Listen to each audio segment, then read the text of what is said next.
नमस्कार दोस्तों, आधी रात तक लोकसभा के अंदर सांसदों का हंगामा और हंगामे के बाद बिल को पेश कर दिया गया। जी हां दोस्तों, बिल लोकसभा में पेश हो गया है और लोकसभा में पेश होने के बाद नीतीश नायडू ने सीधे तौर पर बीजेपी को समर्थन तो दिया, लेकिन अपनी पूरी शर्तों के साथ कि आपको इस बिल में चेंजेस करने पड़ेंगे। इस बिल के अंदर बहुत सारी चीजों में बदलाव करना पड़ेगा। इस वक्त की बड़ी खबर, बड़ी जानकारी आपको दे दूं कि कैसे बीजेपी की मजबूत नेतृत्व वाली सरकार आधी रात तक पूरा जोर इस बिल को पास करवाने में लगी रही और इस कदर लगी रही कि उनकी तमाम बातों के आगे मोदी शाह को घुटने टेकने पड़े। ऐसे घुटने टेकने पड़े कि मैं आपको पूरी जानकारी बताऊंगी कि कैसे आधी रात में ये तमाम चीजें जो है देखने सुनने को मिली, कि कैसे आधी रात में ये बिल तो पेश हुआ, लेकिन अपने दोनों सहयोगी दलों के दबाव के कारण, उनके तमाम चीजों में बदलाव के कारण, क्योंकि सहयोगी दलों ने मोदी को पूरी तरीके से झुका दिया।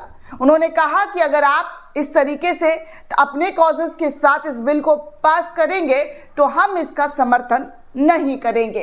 आपको बता दूं दोस्तों कि क्या और किस तरीके से नीतीश नायडू ने अपनी बात मनवाई है, वो इस पूरी स्टोरी में, पूरी खबर में आपको बताऊंगी कि क्या हुआ और कैसे आधी रात में ये तमाम बवाल जो है देखने सुनने को मिला।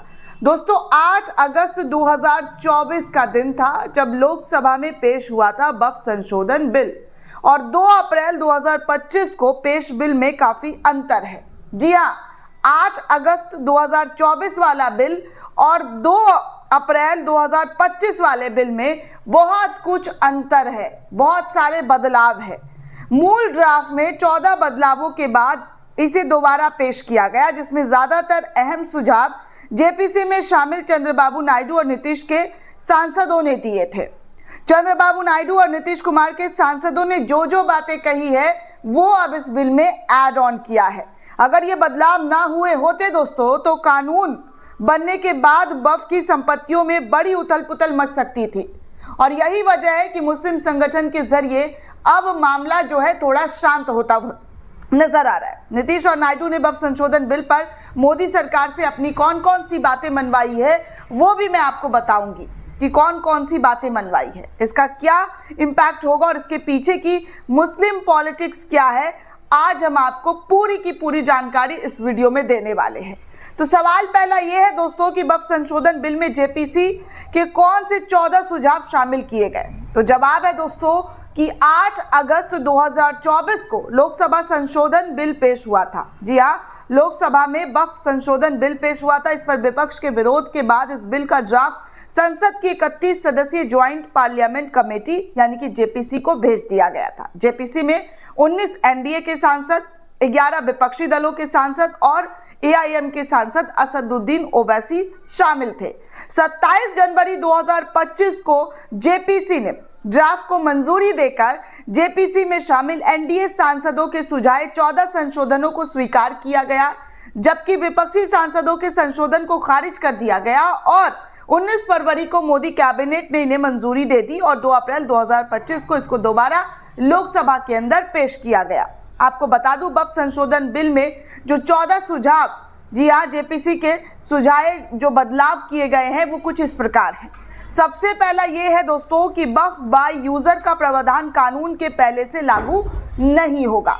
दूसरा सुझाव ये है कि वक्फ प्रॉपर्टी तय करने के लिए जिला कलेक्टर की जगह राज्य सरकार का नामित अधिकारी होगा। तीसरा सुझाव ये है कि वक्फ बोर्ड में 2 गैर मुस्लिम सदस्य अनिवार्य होंगे, इस गिनती में पदने समय शामिल नहीं है। चौथा ये है दोस्तों कि वक्फ बोर्ड के सदस्यों में एक इस्लामी विद्वान का शामिल होना अनिवार्य है। पांचवा कि वक्फ ट्रिब्यूनल में एक सदस्य ऐसा होगा जिसे मुस्लिम कानून और न्याय शास्त्र का ज्ञान हो। छठा, वक्फ संपत्ति दान करने के लिए कम से कम 5 साल से इस्लाम का पालन करना जरूरी होगा। सातवां, वक्फ बोर्ड में शामिल सरकार का ऑफिसर संयुक्त सचिव स्तर पर होना ही चाहिए। आठवां, किसी संपत्ति पर सरकार और वक्फ बोर्ड दोनों दावा करते हैं जो राज्य सरकार का नामित अधिकारी मामले को निपटाएगा। 9वां, रजिस्टर्ड वक्फ संपत्तियों में नए नियम पूरी व्यापी रूप से लागू नहीं होंगे। 10वां, वक्फ बोर्ड और काउंसिल मुस्लिम महिलाओं और गैर मुस्लिम महिलाओं को शामिल करने की संरचना बदल दी गई है। 11वां, केंद्रीय पोर्टल पर रजिस्ट्रेशन की समय सीमा 6 महीने फिक्स होगी। 12वां, विवादित संपत्तियों को तब तक सरकारी संपत्ति नहीं माना जाएगा जब तक नामित अधिकारी अंतिम निर्णय ना दे दे। 13, वक्फ प्रॉपर्टी 6 महीने के भीतर रजिस्टर्ड नहीं हो तो वक्फ बोर्ड 6 महीने के बाद भी अदालत में जा सकता है। 14, वक्फ ट्रिब्यूनल के फैसलों को हाई कोर्ट में चुनौती दी जा सकेगी जिसके लिए 90 दिनों का समय सीमा निर्धारित की गई है। तो अब इन 14 कुछ प्रमुख बदलावों को समझते हैं जिन्हें जेपीसी में शामिल नीतीश और नायडू के सांसदों ने सुझाया था। जी हाँ दोस्तों, वक्फ बाय यूजर प्रावधानों को रेस्ट्रिक्टिवली नहीं हटाया जाएगा। इसका क्या मतलब है ये जान लीजिए। दोस्तों आपको बता दें कि अगर कोई संपत्ति लंबे समय से धार्मिक या चैरिटी में इस्तेमाल होती थी तो बिना औपचारिक दस्तावेज के कभी भी उसे वक्फ माना जाता था। जैसे मस्जिद की वक्फ प्रॉपर्टी, भले ही उनके पास वक्फनामा ना हो, इसे वक्फ बाय यूजर प्रावधान कहा जाता है। वक्फ संशोधन विधेयक के मूल ड्राफ्ट में इस वक्फ बाय यूजर प्रावधान में रेस्ट्रोपेटिवली यानी कानून लागू होने से पहले से हटाने की बात कही गई थी। इसका मतलब है कि हर वक्फ प्रॉपर्टी जिसके पास वैध दस्तावेज नहीं है उन्हें वक्फ प्रॉपर्टी नहीं माना जाएगा। कांग्रेस सांसद इमरान मसूद ने भी कहा था कि लगभग 90% वक्फ प्रॉपर्टी रजिस्टर्ड नहीं है। कानूनी एक्सपर्ट फैजान मुस्तफा के मुताबिक अगर बात की जाए तो कई वक्फ 500-600 साल पुराने हैं। ऐसे में उनके पक्के दस्तावेज नहीं हो सकते हैं। मुस्लिमों का डर है कि उनके कब्रिस्तान, मस्जिद और स्कूल अब कानूनी विवादों में फंस जाएंगे। जेपीसी में शामिल चंद्रबाबू नायडू की टीडीपी के सांसद जीएम हरीश बालयोगी और लावू श्री कृष्ण देवरायुल ने इसमें बदलाव के सुझाव दिए थे जिसे स्वीकार कर लिया गया है और अब वक्फ बाय यूजर प्रावधान हटाने के नियम पुराने मामलों में लागू नहीं किया जाएगा। यानी जो प्रॉपर्टी नए वक्फ एक्ट लागू होने से पहले वक्फ बाय यूजर के तहत प्रॉपर्टी है वो वक्फ की ही बनी रहेगी, बेशर्त उन पर कोई विवाद ना हो या हो उसे सरकारी प्रॉपर्टी नहीं माना जाएगा। इसमें गैर रजिस्टर्ड वक्फ प्रॉपर्टी के कानून विवाद में पड़ने की आशंका कम हो गई है। तो इस तरीके की तमाम चीजें जो हैं वो तमाम जो बीजेपी के क्लॉजेस थे उसको हटाकर अब नायडू और नीतीश के सांसदों के क्लॉजेस जो है वो ऐड ऑन कर दिए गए हैं।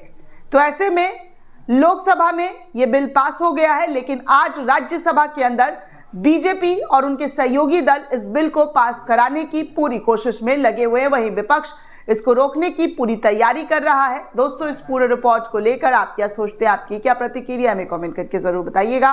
साथ ही साथ चैनल को ज्यादा से ज्यादा लाइक, शेयर और सब्सक्राइब करना बिल्कुल भी ना भूलें। धन्यवाद दोस्तों।